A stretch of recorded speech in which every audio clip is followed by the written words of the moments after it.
Turns out dick jokes do work, hey. Or just sucking your own dick jokes, hey. All right. Now is the act that you're all here to see. By all here, I mean this entire front, which is all the people I can see from here, because there's lights in my house. So the 8 of you that I think are actually here, you're going to enjoy this next act. He's a man that owns his own HVAC company, which means that he's made more money this year than I have in the past decade, which is probably pretty cool for him. I don't know what people with money do. That's awesome. This seems great. I could have picked him out of a crowd with his Honeywell hat, which I used to work for a refrigerated supply company. So I don't know why I'm telling you all this. This doesn't matter to the show at all. This is me rambling about my life and sadness. All right, guys. You're going to love him.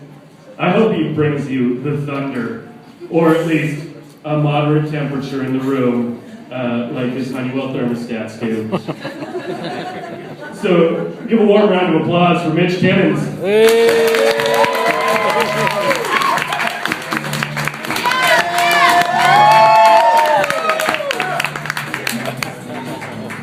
My name's Mitch. That makes my boys real sons of Mitches. Tonight, I'm your Miach. I'm an only child, so for the politically correct, that makes me siblingly challenged. Don't feel sorry for me because I don't have any brothers and sisters, because look at the right side. I don't have any brothers and sisters. I grew up knowing that I was the favorite. My favorite toy when I was a kid was the bathroom mirror.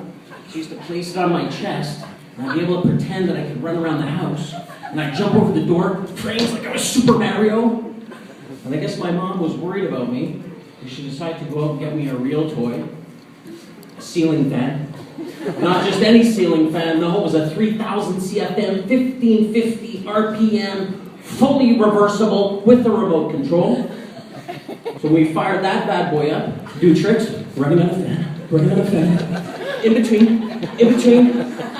I ended up being so good at it that I had to introduce a second mirror to increase the level of difficulty. Then it was double dutch, strike pose, double dutch.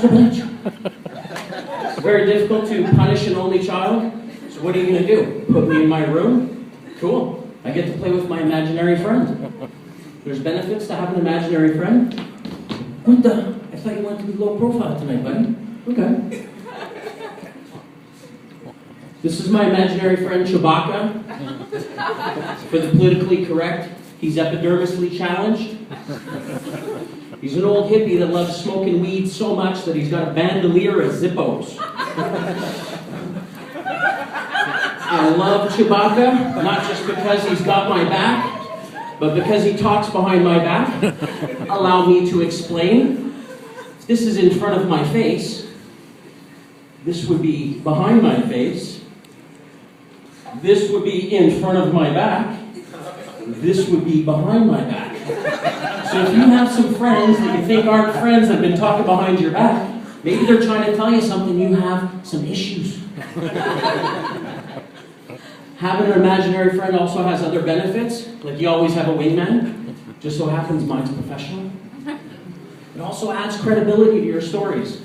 Like this one time, when Chewie and I went to this tavern, you know those ones where the smell of BO, stale beer, and puke is the air freshener they use to mask the real foul stench that's going on in there? And apparently, if you serve cheap beer, we're able to turn off our sense of smell because the place was jam-packed.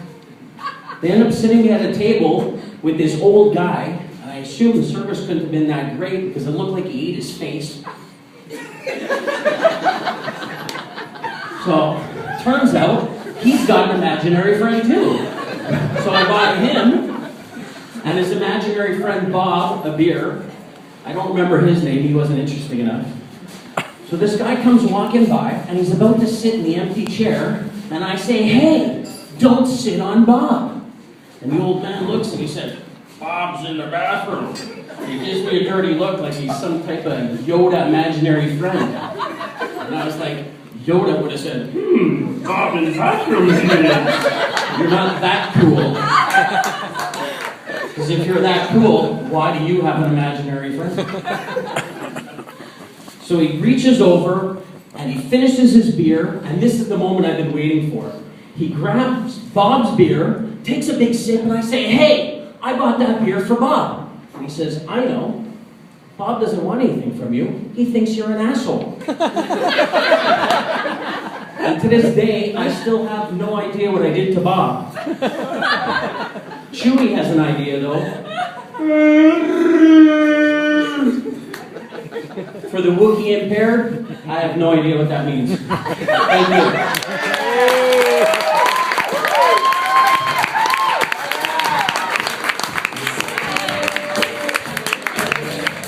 Mitch Timmons, everybody!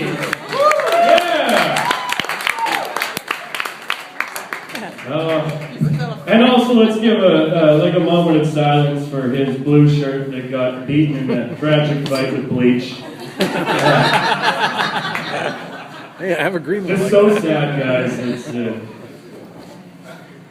1 minute of silence.